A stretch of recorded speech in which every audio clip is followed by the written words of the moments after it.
And thank you so much to the organizers. They pulled this off, and I'm in such awe of everything that all of you are doing. My name is Teresa Montoya. I'm a graduate student at New York University. I'm Diné, Navajo. Oyate, Teresa Montoya, Nishe, Katnizanye Nishlith, Nakai Bashish Chin, although Ashiga Dashache, Nakai Dashanele.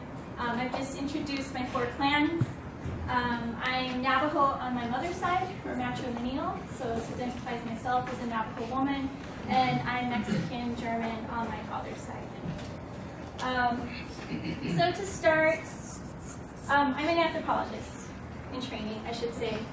And I just came back from my ethnographic fieldwork back home in Arizona on the Navajo Nation. So I'm going to give a little bit of context of environmental racism from some of the work that I've been doing back home to hope to illustrate how all of this is interconnected and interrelated. So kind of riffing off of what Anne had eloquently said earlier, within critical indigenous studies, Patrick Wolf, in his definition of settler colonialism as a structure, not an event. And also here's another quote from him: "The question of genocide is never far from discussions of settler colonialism. Land is life, or at least land is necessary for life. Thus, contests for land can be, indeed, often are contests for life." I think from everything that we've been seeing and discussing here tonight, this isn't just a protest. This is an assertion that we're making when we talk about protectors, not protesters, because this really is about life and death, not just for our Lakota brothers and sisters, but for everyone. Thousands, millions of people live within the Missouri watershed. So to begin, indigenous was and is requisite for settler colonialism. Settler colonialism thus articulates an indigenous experience and process of enduring capitalism. In settler societies, growth and progress required not only labor and the processes of alienating labor, product, and worker, but foremost the seizure of land to support resource extraction and capitalist expansion. Scholar Glenn Coulthard contends that settler colonialism is neither just event or structure that Wolf asserts, but premised upon ongoing social relations, akin to Marx's definition of relations of production. This process of land seizure is called primitive accumulation, whereby land is taken, enclosed, and the resident population becomes, quote unquote, the landless proletariat. Without land or property, their only value is labor, and their land is thus privatized and released into the capital market. We cannot discuss our relations to land without discussing our relationships to the system that seeks to sever and destroy it and destroy us.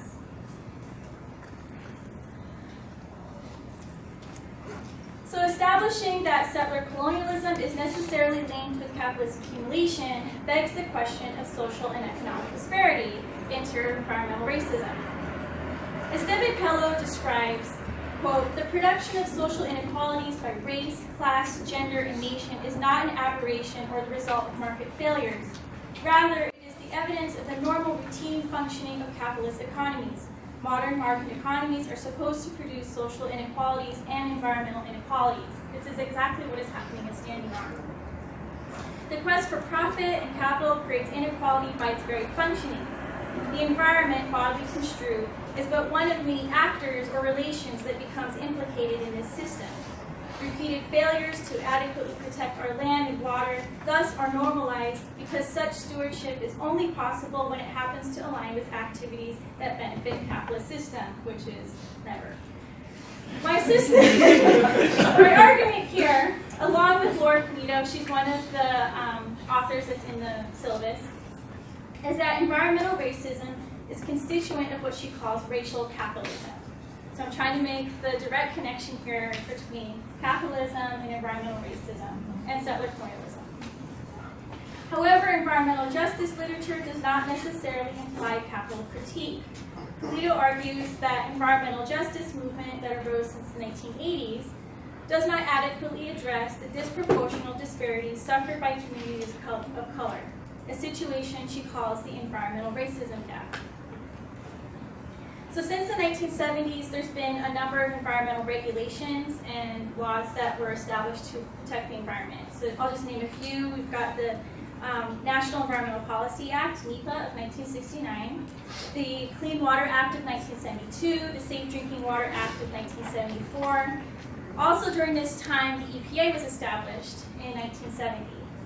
A decade later, the Superfund program, under the Comprehensive Environmental Response, Compensation, and Liability Act, also known as CERCLA, was enacted in 1980.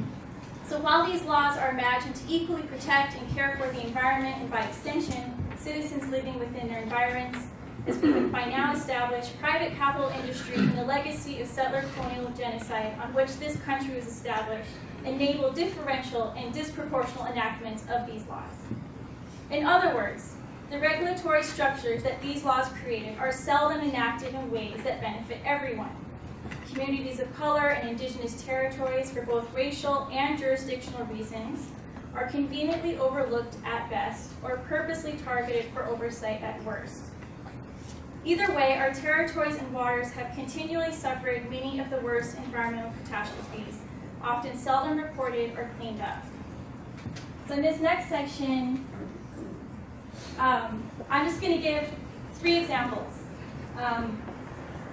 to kind of illustrate the points I'm making here.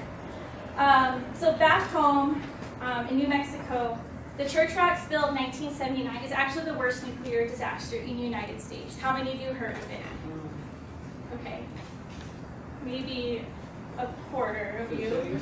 The Church Rock spill of 1979.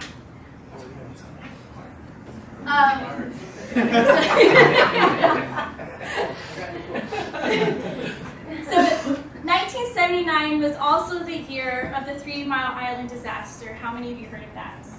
Okay, a little bit more, it's closer to home here. So 3 Mile Island was just a few months before Church Rock. Church Rock spill of 1979 occurred in Church Rock, New Mexico, which is a community on the northwestern side of the Navajo Nation, really close to Gallup, New Mexico, for any of you who are familiar with that area. Basically, it was a uranium tailings meal pile spill because they wanted to save money, so they were filling this pond, this mill tailings pond, too high. It overflowed into the Rio Puerco.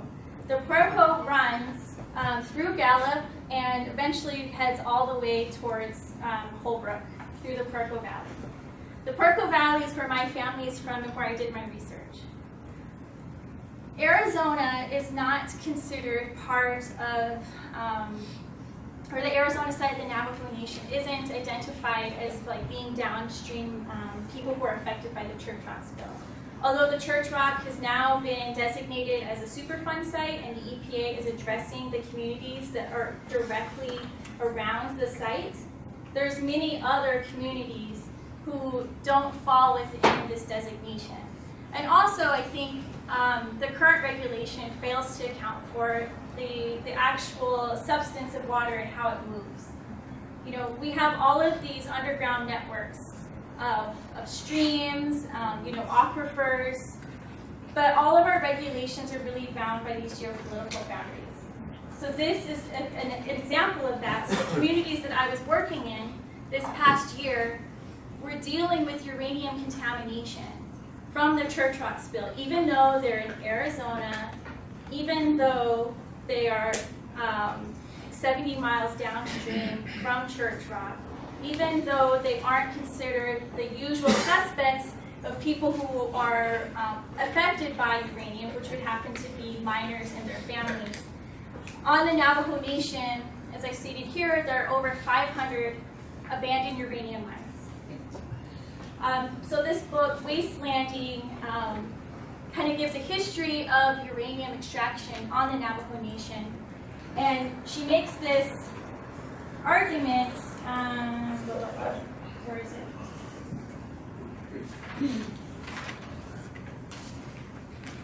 Okay, so wastelanding takes 2 primary forms: the assumption that non-white lands are valueless or valuable only for what can be mined from beneath them, and the subsequent devastation of these very environments by polluting industries. So what is interesting about this argument and what I think we all need to think about is there's this double move here with this wastelanding. So not only are indigenous territories disproportionately targeted for building of, uranium mines like the Navajo Nation, or for oil extraction, natural gas, for instance, there's a huge, already 5 minutes, in northern New Mexico. But then also those places become polluted and contaminated. So then they become wastelanded. And that by extension informs racial identifications with those landscapes itself. This is just a photograph that I want to show in Shiprock, New Mexico, of this sign that's telling people not to drink this water because it's contaminated. This site was taken over by the Department of Energy. There was a spill here in 1960 of uranium. No one knew about it. I was just in archives a couple weeks ago. They didn't report on it at all. And it was only when people noticed that there was yellow water that the company was forced to actually put a statement in the newspaper. So very quickly, Gold King mine spill, 2015. Has anyone heard of this one? Maybe? Okay. So in Silverton, Colorado, in the San Juan Mountains, there's hundreds and hundreds of hard rock mines in Colorado that are constantly discharging. One of these mines, which has now been defunct, all this water had been building up within the mine itself, and then it broke free, and 3 million gallons of acid fine water were released. Down Cement Creek, goes through into the Animas River, Durango, and then it gets to Farmington in New Mexico, and intersects with the San Juan River, which runs directly through the heart of the Navajo Nation. The San Juan River actually forms the northern boundary of the geopolitical boundary of the Navajo Nation in Utah. Navajo people are dependent on this river for farming. So there's a very different sort of relationship than Colorado, where Silverton has a bunch of railroads, a historic mining district. They really glorify this gold mining past. And you go downstream, and this is actually water that's dependent for their livelihood. It's not just a recreational thing. It's not just for tourist industry. Here's just a quote to give some ethnographic context. There's a lot of poor people here. If you add the spill on top of that, yeah, there's going to be a problem. A lot of us Navajos are in denial of trauma. So even though it triggers us, we may not accept it. So here I want to talk about the ongoing trauma that we all feel from not just Gold King, but all of these types of environmental disasters. So we're living constantly in these toxic landscapes that creates ongoing anxiety and suffering and frustration. And this trauma is linked with other ongoing forms of trauma that everyone else has identified here. But the thing that becomes really difficult to parse out is then it becomes a moral failure of an individual. Like if you're obese or if you have certain sorts of diseases, and it's like, well, you're just not eating healthy, you're not exercising. It's like, well, we're living in a contaminated, toxic environment. And how do you hold governments, private industry accountable for that when we don't have the legal structures to do that, because conveniently our government doesn't have that written. I don't know how much time I have left, but about 4 minutes. oh, okay. Okay, so here's an image of a mural in Shiprock, which I think beautifully illustrates the intersectionality of all the different struggles we're dealing with. So with the Gold King mine spill that discharged in August 2015, and with Standing Rock currently happening, you see the convergence of these two different sorts of contamination. Gold King was marked by this literally mustard yellow water, and then of course the black oil. And also I think Gold King and Church Rock are cautionary tales of like what could happen if Dakota Access went through. Because it isn't a question of if a spill will happen, but when a spill would happen. And we have all of these examples around us of what happens when there's toxic contamination. So I think we need to pay attention to what other indigenous communities are currently struggling with, even ones from 30 plus years ago with Church Rock, because they can help inform us about this is what's going to happen. This is why we cannot allow Dakota Access Pipeline to go through. So finally, these are the federal violations that are listed on the Standing Rock website. And why I listed them here, and to riff a little bit off of Carl Schmitt, the sovereignty makes the exception, is that you have all of these violations that the United States has willingly overlooked because they can make the exception. I'm going really fast here. And on a more pointed note about environmental racism, most of you, or some of you may know that the proposed Dakota Access Pipeline was originally supposed to go over the capital of Bismarck. But then it was later moved to the south of Bismarck, directly above the Standing Rock Reservation. This is a curious change in their plans. And I think this really illustrates fundamentally what environmental racism is. Because certain populations, they knew that there was a potential for contamination, hence not putting it above where all the white people live, and deciding to put it down here. They cited, well, it's cheaper, but they didn't go through all of the environmental permitting. So really, this is just an example of how indigenous people's lives are not valued in the same way as non-indigenous lives. And that's enabled and justified through the existing legal structures and regulations. Just to read this quote by Lord Fleeto, when we put together these two facts, the devaluation of people of color plus capital acting with legal impunity, environmental racism must be understood as state-sanctioned racial violence. Yes.